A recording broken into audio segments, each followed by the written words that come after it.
Hi everybody and welcome to Heel Heat. My name is George Coles and we're doing It Came From The Network. The topic of It Came From The Network, WCW BattleBowl 1993. This is where we review the weird, the wacky, the bad, the good, sometimes great, sometimes terrible, stuff you can find on the WWE Network, now Peacock, and we're kind of going back to our roots here, because originally we just covered the bad and weird and wacky. We've incorporated others so we can have a broader scale of what we review. This comes as a kind of recommendation from our good friend American Samurai, Bucky749, who said we should do an episode of WCW with the Shockmaster. Technically, not an episode of WCW television, however, a pay-per-view that has the Shockmaster involved. With all that being said, we grade everything here on a 1 to 5 scale. 1 is the worst, 5 is the best. Let's jump right into it. If you're not familiar with BattleBowl, the concept is it's a random draw, and teams will go up against each other. As you'll see, it's not necessarily random. This is the third BattleBowl. The first two were part of Starrcade. This is the first one, and I believe the last one that was a standalone pay-per-view. First off, we're introduced to Mean Gene Okerlund and Fifi the Maid, who was just formerly, not too long ago, married to Ric Flair, and they're going to be the ones picking names. First thing off the bat, the interactions between Mean Gene and Fifi were, how can I say this, very questionable, very lecherous for Mean Gene. I don't think that this would fly in today's world. Back then it came off as funny, but now it would come off as sexual harassment. We won't talk about them because every time, before every match, they kind of come back to the same shtick where Gene is pretty much either flat out hitting on Fifi or saying some kind of sexual innuendo. With that being said, the first team we get is Big Van Vader and Cactus Jack, who had been feuding as far as recently as 6 months before this, going up against Charlie Norris and Kane. No, not that Kane, but he is a Hall of Famer's brother and a Hall of Famer himself, Stevie Ray. A lot of people forget that when Harlem Heat was first in WCW, Stevie Ray went by Kane and Booker T went by Cole. So, funny that we had Kane versus Cactus Jack, who we'd see later, the actual Kane or the wrestler more synonymous with the character, against Cactus later in their careers. This was a decent match, pretty good, a little bit of nice interaction with Vader and Cactus here. Charlie Norris and Kane never seemed to get on the same page. The team of Vader and Cactus pick up the win. I'm giving this a 3. I like the interaction between Vader and Cactus, but we'll see the problems with this pay-per-view here as we get going into this. You'll start to see where it kind of drags a bit, but we'll talk about that when we get to the end. Next up, we get the team of Brian Knobbs and Johnny B. Bad, odd couple team if I've ever seen one, going up against Eric Watts, possibly one of the worst wrestlers to ever be on primetime television, and Paul Roma.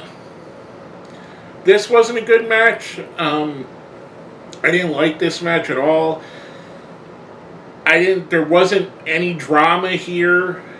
There wasn't any storyline advancement here. Knobbs and Johnny B. Bad pick up the win. I'm giving this a 1. I think this is my least favorite match on the card. Just not a fun match at all, in my opinion. Now, coming from that, we get the Shockmaster, the reason for the video, teaming up with Paul Orndorff versus Ricky the Dragon Steamboat and Lord Steven Regal. Steamboat and Regal were in a feud at the time. Again, we're seeing the theme here. It doesn't seem to be so random This was a decent match. Steamboat and Regal break down. Sir William, who was on the outside, who's actually Bill Dundee, gets an umbrella involved, which Steamboat he hits Regal with, which allows the Shockmaster and Orndorff team to pick up the win here. I'm giving this a 3, more so because the interactions between Regal and Steamboat than the match itself. The match itself was eh. The interaction with Steamboat and Regal is what made it special. And by special, we're saying middle of the road, because you'll see on this card, middle of the road is special for this card. Next up, we get a press conference or video from a press conference for Starrcade, Big Van Vader, and Ric Flair setting up their World Championship match at the show. Vader's putting the title on the line, Flair's putting his career on the line. Pretty cool little segment. Vader flubbed a little bit for it being a pre-tape and quote-unquote press conference. They could have redid this and made Vader look a little bit better. It was okay, though. It's Ric Flair, one of the great talkers of all time, so it was a decent little video package. Next up, and you'll see again where it's not so random, we get King Kong of the Colossal Kongs and Dustin Rhodes versus the Equalizer, who would later go on to be David Sullivan, one of the worst gimmicks of all time, or Dave Sullivan, one of the worst gimmicks of all time as the Hulkamaniac, and Awesome Kong. And no, this isn't Awesome Kong that we would know from TNA in Japan. This is the first, less famous version of Awesome Kong. So we already see King, who was the least famous of the Kane characters, and now Awesome Kong, or Amazing Kong as she's known. This is a different one. Again, we're seeing here we got two partners, King Kong and Awesome Kong, on different sides of the ring. I thought this was it was an okay at best match. The Kongs would not fight each other. It ends up with King Kong and Dustin Rhodes picking up the win here. I'm giving this match a 2. I thought it was okay. By this point, the concept already felt stale. It already felt boring. It was already kind of telegraphed what it would be, and nothing special happened here.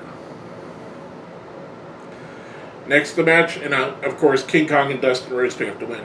Next match, we have Sting and the other nasty boy, Jerry Sags, versus Ron Simmons and Keith Cole. Ron Simmons is kind of acting heelish here after a long run as being a face. Keith Cole is part of the Cole Twins, a forgotten tag team who are best known by their bleach blonde, I want to say kind of mullet, almost like if you remember Brian Bosworth, it was hair much like Brian Bosworth, and you can see it in the picture here, so you get the point. The funny thing, the only thing that was remotely okay in the match is Sting and Keith Cole seem to admire each other's hair at one point. Sting and Sags pick up the win. Another lackluster match. I'm giving this a 2. Next up, we get another version of the same trope. Ric Flair and Steve Austin, who were kind of feuding at the time, going up against Too Cold Scorpio and Max Payne. Flair and Austin somewhat get on the same page here, which is kind of cool, seeing two of the all-time greats, two of everybody's top 10 list. These two guys are probably on it. This was a decent, okay match, more so for the interaction of Flair and Austin. Too Cold, underrated wrestler. Max Payne is underrated as well. He'd go on to be Man Mountain Rock later. Flair and Austin pick up the win here. I'm giving this a 3 because of what Flair and Austin did in it. But other than that, it just not a great match. Next up, we get Ravishing Rick Rude and Shanghai Pierce, who later would become Henry Godwinn, against Buff Bagwell, who actually is Marcus Alexander Bagwell here, and Tex Slazenger, who would later go on to be Phineas Godwinn, a.k.a. Midian. At this point, Shanghai Pierce and Tex Slazenger were a team called the Texas Hangmen. So, again, we're getting another trope where the team is split up, even though it's a random draw. Again, by this point, The trope had become boring. It became forced. It became silly. Rude and Shanghai Pierce pick up the win. I'm giving this a 3. The only reason I like this better than most of the others were Shanghai Pierce and Tex Lashley actually wrestled against each other, went at it to see who would actually win, and afterwards they seemed to be okay with it. Kind of reminded me of the Royal Rumble where Axe and Smash started the Rumble against each other and agreed to shake hands and beat each other up, basically. Let the best man win, but afterwards nothing came out of it. They were back to being friends. Kind of cool that they had that little nuance here. Given the match a 3, thought it was okay at best. Now the last of our Battle Bowl Lethal Lottery matches, we get Road Warrior Hawk and Rip Rogers versus Davey Boy Smith and Cole. Cole is Booker T. Before the match, Hawk basically beats up Rip Rogers, leaves him on the ramp. We see Davey Boy Smith kick him on the way to the ring. Booker T kicks him on the way to the ring. The funny thing is, this kind of breaks down where it's Hawk against the other two.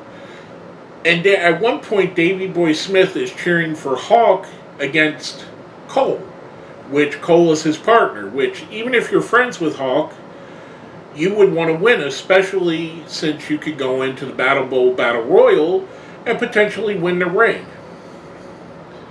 Alas, Rip Rogers finally gets in the ring. Hawk press slams him onto Cole. Hawk and Rip Rogers pick up the win here. Rip Rogers in this made this watchable. Other than that, it was garbage. I'm giving it a 3 just for what Rip Rogers did here. The final match of the evening, we get the Battle Bowl Battle Royal.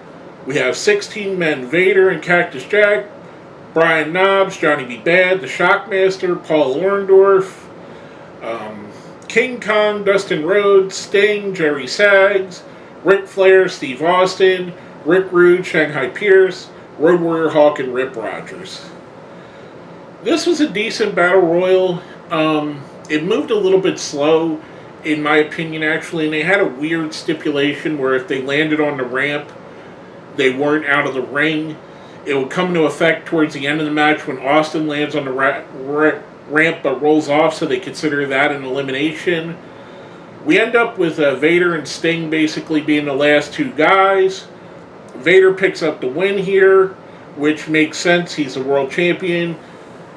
Let's keep him strong going into your biggest pay-per-view of the year, which would be Starrcade. Overall, I'm giving it a 2. I normally like Battle Royals. This one felt a little bit slow and prodding, and it felt like not a lot of everything going on. Overall, the show was rather disappointing. I'm giving it a 2 for an overall score. Like I said, the trope of either friends being on different teams or tag team partners being on different teams or rivals being on the same team got old rather quickly. It almost feels like they maybe should have spaced it out. Maybe they kept the Battle Royal here and maybe had 2 matches, and then other matches for this could have been held out in the weeks leading to this on television, and maybe had 1 or 2 per show so it didn't feel like you were seeing the same thing over and over again. In concept, I thought it was a very interesting concept, especially in the time frame. In 93, and this is telling my age here, 93 I would have been 16 years old. At that time, I kind of liked the idea of random wrestlers wrestling each other. However, as soon as you start watching, you realize it's not random. If it was really random, I would have really enjoyed it if we would have got some off-the-wall matches like, let's say, Eric Watts and Ric Flair versus Brian Knobbs and Davey Boy Smith. Or, let's say, Vader and Jerry Sags versus Too Cold Scorpio and Charlie Norris. Just total randomness. It didn't feel like that. It felt like it was forced. It felt like the gimmick was forced.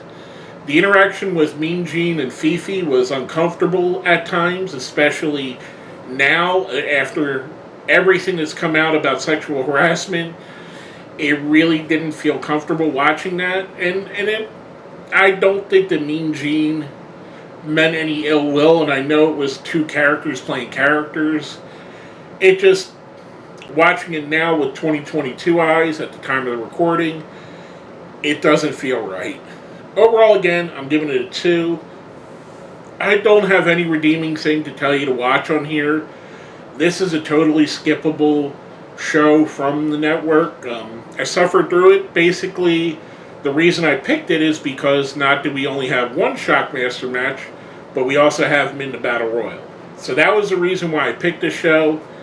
Not an enjoyable show. Was fun. It would be more fun to do as like a Mystery Science Theater thing where you riff on it, which is kind of what I went with. I was making fun of it the whole way to myself. Again, thank you to the American Samurai Bucky749. Just because I didn't like the show, don't mean I didn't like your suggestion. I do appreciate that.